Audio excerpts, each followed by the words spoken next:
Herkese merhaba. Umarım hepinizin keyfi, sağlığı yerindedir.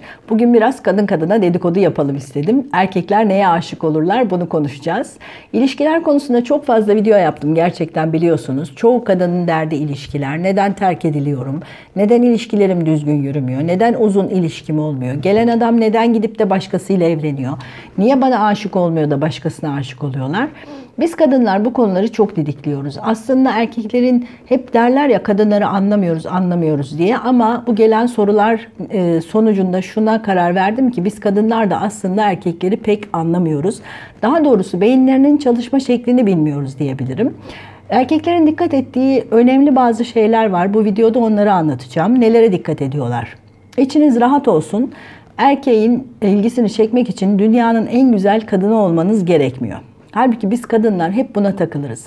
İşte o kadın benden daha güzel, o benden daha genç gibi kıyaslamalar yaparız kendi kendimize. Ama onların gözünü ya da dikkatini çekebilmek için gerçekten dünya güzeli bir kadın olmanız gerekmiyor. Yalnız görsel varlıklar oldukları için şuna bakıyorlar, cazibeli olmanız gerekiyor. Ve giyiminize de bakıyorlar. En başta herhangi bir toplantıdayız, işte bir buluşmadayız, bir partideyiz diyelim ki, sizin üstünüze başınıza, oraya uygun giyinmiş olup olmadığınıza bakıyorlar. Yani böyle fazla uçuk kaçık, ne bileyim ben, toplantıya şortla gitmezsiniz. İşte her yerin bir giyim adabı vardır ya. Yani güzel giyinmiş mi, kendine yakıştırmış mı, bir cazibesi var mı? İlk önce buna çekiliyorlar. Bu cazibeyle yanınıza çekildikten sonra ikinci baktıkları konu, bu kadın bana uyumlu mu diye bakıyorlar. Yani sizin konuşmanızdan, hayat görüşünüzden acaba birbirimize uyar mıyız? İlk adımı atmadan önce böyle bir şeye bakıyorlar. Tabii ki önce kadından da bir sinyal bekliyorlar. Yani bir bakış, bir gülüş, belki biraz hafif imalı, üstü kapalı bir söz. Hani ben bu kadına bir şey teklif edebilirim ve reddedilmem korkusunu onlara bir şekilde vermeniz gerekiyor. Çünkü onlar da insan ve tabii ki içlerinde reddedilme korkusu var. Yani bazıları özellikle reddedilme korkusu yüzünden çok hoşlandıkları kadınların bile yanına yanaşamayan erkek danışanlarım da var. Onun için bunu göz önünde bulundurun ve eğer hoşlandığınız biriyle karşılaştıysanız ona bir küçük sinyal verin. Bunun dışında dediğim gibi konuşmaya başladınız. Hayat görüşünüz uyumlu mu? Acaba aynı şeylerden mi hoşlanıyoruz? Ki buna dikkat etmeleri gerçekten çok önemli. İlişkiler konusunda çok video yaptım biliyorsunuz. Bu konuyu da anlattım aslında. Bizim de buna dikkat etmemiz gerekiyor. Çünkü eğer bir uyumumuz yoksa ilişkide, bu ilişki gitgide sizi de yorar, onu da yorar. Yani burada zıtlaşmalar oluşur. Mesela diyelim ki siz çok sportif birisiniz. İşte sabah trekking, akşam tenis maçı şeklinde yaşıyorsunuz ama adam da aşırı tembel ve kanepede yatıp televizyon seyretmek istiyor sadece. Böyle bir ilişki yürümez. Yani zevklerinizin, hayat tarzınızın, hayatta yapmayı sevdiğiniz şeylerin uyumlu olması gerekiyor. Ve erkekler en başta buna dikkat ediyorlar. İyi ki de ediyorlar. Bundan sonra dikkat ettikleri başka bir şey var. Bu da kadının neşeli olduğu. Yani biz genellikle şöyle bir yanlış yapıyoruz. İşte cool durayım, zaten güzelim, benim yanıma gelsinler falan gibi kendimize bir havalar takınıyoruz bazen. Bu onlara çok da çekici gelmiyor açıkçası. Yani siz dünyanın en güzel kadını da olsanız orada o şekilde soğuk durduğunuzda onların gözünde itici oluyorsunuz. Daha kendisi olan, daha samimi olan ve daha neşeli olan, daha doğrusu gülmek çok güzel bir şey. Öyle değil mi? Biz de bunu isteriz. Neşeli olalım, gülelim, daha çok mutluluk paylaşalım birlikte olacağımız insanla. Hayat zaten herkes için yeterince yorucu. Hem erkekler için hem kadınlar için. Erkeklerin çoğu bunu çok daha fazla yük olarak hissediyorlar sırtlarında ve şöyle bakıyorlar. Yani hayat çok problemli zaten. Bir de ben neden ilişkimde problemli bir kadına, işte bana sürekli trip atmak diyorlar ya şimdi, işte surat asan, arıza çıkaran, onun yerine neşeli, mutlu, kendi halinde zaten keyifli olan bir kadına daha büyük bir çekim hissediyorlar. Biz erkeklerin seçici olmadıklarını düşünüyoruz ama onlar seçiciler. Her önlerine gelen kadınla beraber olmuyorlar, emin olun ki. Siz de seçerken yani hayatınıza alacağınız erkeği her önden gelen kadınla birlikte olan bir erkeği tercih etmezsiniz. Aynı onun gibi o da o şekilde seçici olan kadını tercih ediyorlar. Yani belli sınırlarınızın olduğunu görmek istiyorlar. Burada söylemek istediğim şey, şimdi ilişkiler gene bizim zamanımızda diyeceğim. El ele tutuşmak için 2 ay 3 ay geçmesini beklerdik.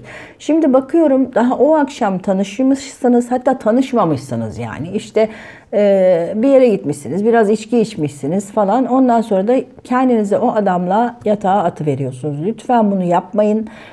Sonra da sabah kalktığınızda işte o Kalbe'nin şarkısındaki gibi uyandığımda tanımadığım adamlarla diyor ya, kendi evimden de gidemiyorum diye. Kendinize bunu yaşatmayın.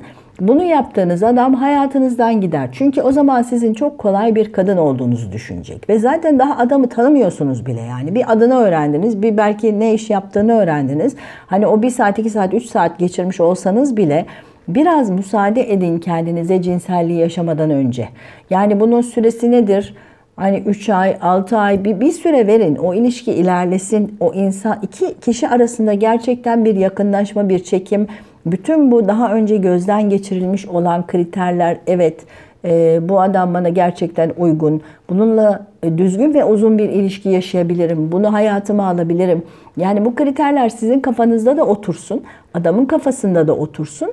Kendinize cinselliği yaşamadan önce böyle bir zaman koyun istiyorum. Ve bu zamanı koyduğunuzda yani adam çağırır çağırmaz hemen mesela ilk randevuya koşarak gitmeyin. Siz kendi sınırlarınızı, kendi kurallarınızı koyun.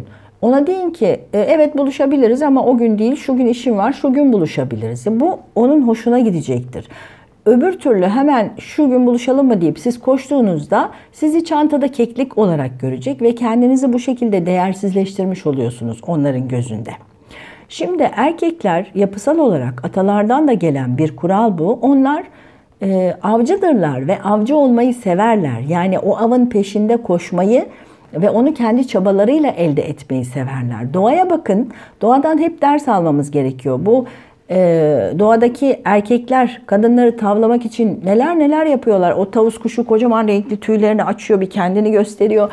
Siz de zaman verin, şu adam bir kendini göstersin yani. O goriller birbiriyle kavga ediyor.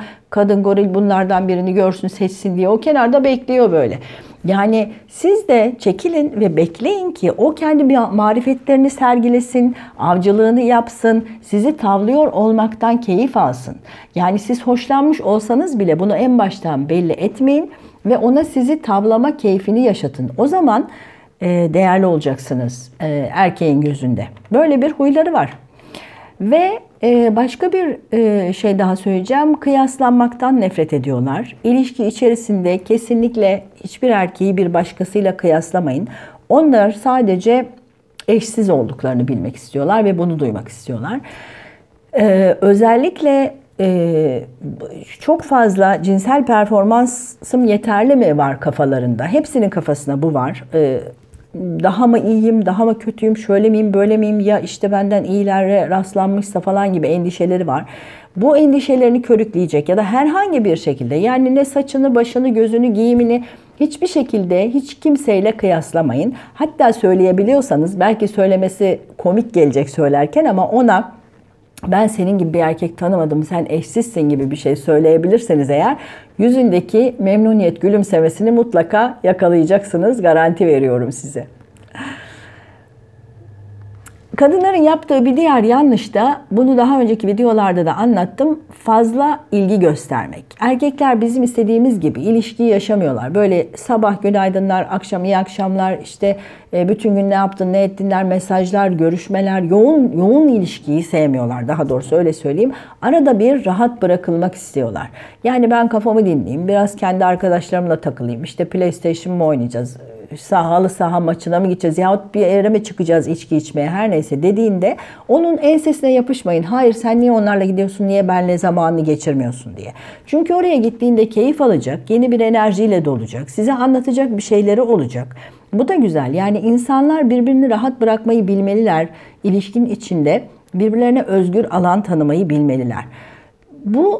Bunu yaptığınız zaman o diyecek ki, aa çok güzel, beni rahat bırakıyor, sık boğaz etmiyor, ben bu kadınla devam edebilirim, bu ilişki güzel bir ilişki diyecek. Bir de yine şöyle bir yanlış yapıyoruz. Erkeklerin en nefret ettikleri şey arkalarından iş çevrilmesi. Ama bunu kadınlar çok yapıyorlar. Bir arkadaşlarından rica ediyorlar. İşte o adama sosyal medyadan asıl bakalım, sana yüz verecek mi bakalım, herkese mi asılıyor gibi planlar kuruyorlar. Bunu erkek öğrendiği zaman sizden direkt olarak soğur. Çünkü onun kafasında sizin onu arkanızdan iş çevirdiği ve size güvenilmeyeceği kalıbı vardır. Onlar tabii ki hepimiz hayatımıza alacağımız insana güvenmek isteriz, öyle değil mi? Güven ilişkideki en önemli şey ve böyle düşünmekte de haklılar. Yani siz bunu aman işte basit bir oyun, ne yapalım bir bakayım dedim falan. Hani biz daha çok yaptığımız için böyle şeyleri daha hafife alabiliyoruz. Ama onlar için bu korkunç. Yani bu demektir ki ben bu kadına hiçbir şekilde güvenemem. Ve onlar hayatlarını alacakları kadına maddi manevi güvenmek istiyorlar. Sırtlarını dayayabilmek istiyorlar. Yani bir erkekle düzgün ve uzun bir ilişkiniz olsun istiyorsanız ona güven vermeniz gerekiyor. Ve bir diğer yanlış da onları değiştirebileceğinizi düşünmek. Ne yazık ki kadınlar bunu çok düşünüyorlar. Hatta işte nikahta keramet vardır. Dur siz bir evlenin de bak sonra değişir o, işte değiştirirsin onu falan gibi birbirlerine akıl da verir kadınlar, ama bu çok yanlış. Yani şimdi şöyle düşünün. Bir insanın hayatta istediği, en çok istediği şey ne? Olduğu gibi kabul edilmek ve olduğu gibi sevilmek, değil mi? Erkekler de bunu istiyorlar. Hem kadınlar hem erkekler, bütün insanlar bunu istiyorlar. Ve siz onu değiştirmeye çabaladığınızda ona nasıl bir mesaj veriyorsunuz? Ben seni olduğun gibi sevmiyorum. Sen böyle iyi değilsin, değişmen gerekiyor.